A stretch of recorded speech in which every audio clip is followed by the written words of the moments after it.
যে অধস্তন আদালতের বিচারকদের শৃঙ্খলা, বদলি, ছুটি সব কিছু ন্যস্ত থাকবে সুপ্রিম কোর্টের উপরে, মাঝখানে চলে গিয়েছিল রাষ্ট্রপতির উপরে। আজকের এই রায়ের মাধ্যমে পুনরায় সুপ্রিম কোর্টের উপর ন্যস্ত করা হলো।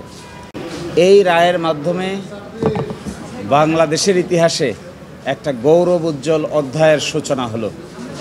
The glorious chapter of Bangladesh started to role.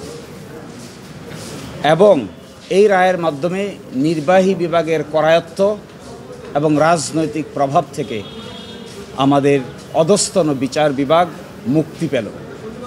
একই সাথে আমাদের বিচার বিভাগের অধস্তন অফিসাররা তারা তাদের আত্মমর্যাদা এবং সম্মান ফিরে পেল, যা ইংরেজিতে বলে self Prestige and dignity restored হলো। আজকে এই রায়ের মাধ্যমে মূলত সংবিধানের 116 অনুচ্ছেদ, যা নাকি অরিজিনাল সংবিধানে ছিল, তা পুনরুজ্জীবিত করা হলো। সেখানে ছিল যে অধস্তন আদালতের বিচারকদের শৃঙ্খলা, বদলি, ছুটি সব কিছু ন্যস্ত থাকবে সুপ্রিম কোর্টের উপরে, মাঝখানে চলে গিয়েছিল রাষ্ট্রপতির উপরে।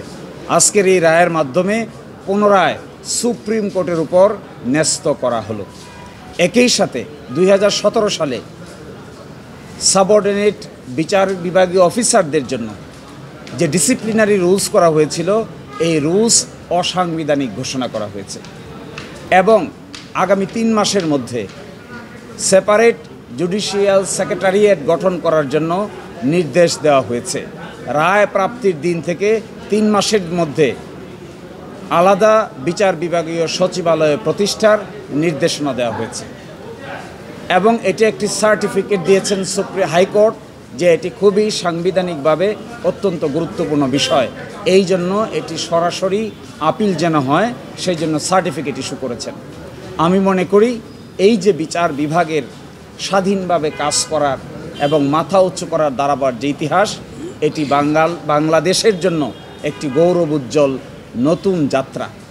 এই যাত্রায় যদি বাংলাদেশ মাথা তুলে দাঁড়াতে পারে, তাহলে আমাদের বিবেচনায় এই ভারতীয় সাবকন্টিনেন্টে ভারতের বিচার ব্যবস্থাকে আমরা এখনও সম্মানের দৃষ্টিতে দেখি।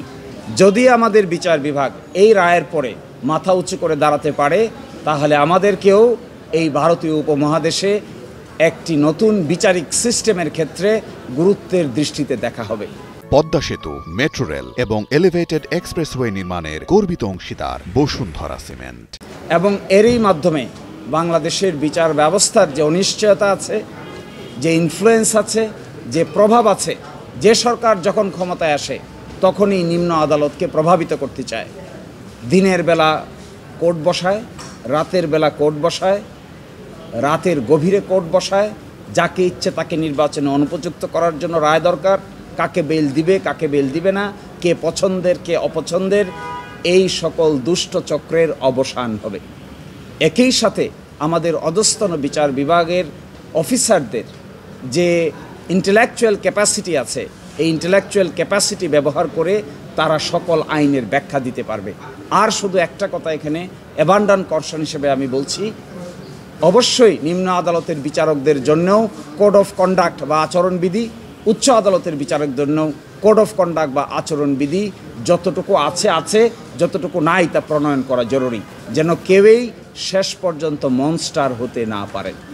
যেহেতু judicial independence, rule of law, separation of power, এগুলোকে সংবিধানের বেসিক স্ট্রাকচার বা মৌলিক স্তম্ভ বলা হয়েছে, এই মৌলিক স্তম্ভগুলো উচ্চকিত হবে যদি বিচার বিভাগ স্বাধীন, সার্বভৌম এবং চেকস অ্যান্ড ব্যালেন্সের নীতিতে কাজ করতে পারে। আজকের এই রায়ে চেকস অ্যান্ড ব্যালেন্স প্রতিষ্ঠিত হলো। একই সাথে বিচার বিভাগ তার মর্যাদা ফিরে পেল, বাংলাদেশ গ্লোরিফাইড হলো, গৌরব উজ্জ্বল ইতিহাসের যাত্রা শুরু হলো। শ্রীলঙ্কা থেকে শুরু করে, ভারত থেকে শুরু করে সবগুলো দেশের সাবকন্টিনেন্টের ইতিহাস দেখিয়েছিলাম। শুধু তাই না, আমাদের পার্লামেন্টের সেক্রেটারিয়েট নামে একটা আইন আছে, এটাতেও দেখিয়েছিলাম। সেই সেক্রেটারিয়েটে বলা হয়েছিল পার্লামেন্ট কিন্তু সম্পূর্ণভাবে নিয়ন্ত্রিত হয় স্পিকারের অধীন, সেখানে সরকারের কিছুই বলার নাই, আইন মন্ত্রণালয়ের কিছুই বলার নাই। কিন্তু একমাত্র বিচার বিভাগ যেখানে কনসালটেশন করে বদলি পদোন্নতি সেখানে নির্ভর করতে হয় উপযুক্ত কর্তৃপক্ষ আইন মন্ত্রণালয়ের উপরে। আজকের এই রায়ের মাধ্যমে উপযুক্ত কর্তৃপক্ষের হাতে আর কোনো নাটাই থাকলো না। নাটাই পরিপূর্ণভাবে সুপ্রিম কোর্টের উপর ন্যস্ত থাকলো। এক্সিকিউটিভ বা শাসন বিভাগ আর ছড়ি ঘোরাতে পারবেন না। এটাই হলো দেশের জন্য সবচাইতে বড় খুশির খবর। ডক্টর অভিমত বলেছেন যে 116 অনুচ্ছেদ অরিজিনাল সংবিধানে যা ছিল 4th অ্যামেন্ডমেন্টের মাধ্যমে প্রথম প্রেসিডেন্টের উপর ন্যস্ত করেছিল। 15th অ্যামেন্ডমেন্টে এসে সেটা আবার প্রেসিডেন্টের উপরে ন্যস্ত থাকলো, কিন্তু in consultation with the supreme court করা হয়েছিল। আজকে অবজারভেশন দিয়ে বলেছেন এই প্রক্রিয়াটা পুরোটাই 5th অ্যামেন্ডমেন্ট এবং 15th অ্যামেন্ডমেন্ট, 4th অ্যামেন্ডমেন্ট এবং 15th অ্যামেন্ডমেন্ট পুরোটাই অসাংবিধানিক ঘোষণা করেছেন এবং 116 অফ দি কনস্টিটিউশন তার অরিজিনাল ফর্মে পুনরুজ্জীবিত হবে এই মর্মে অবজারভেশন দিয়েছে।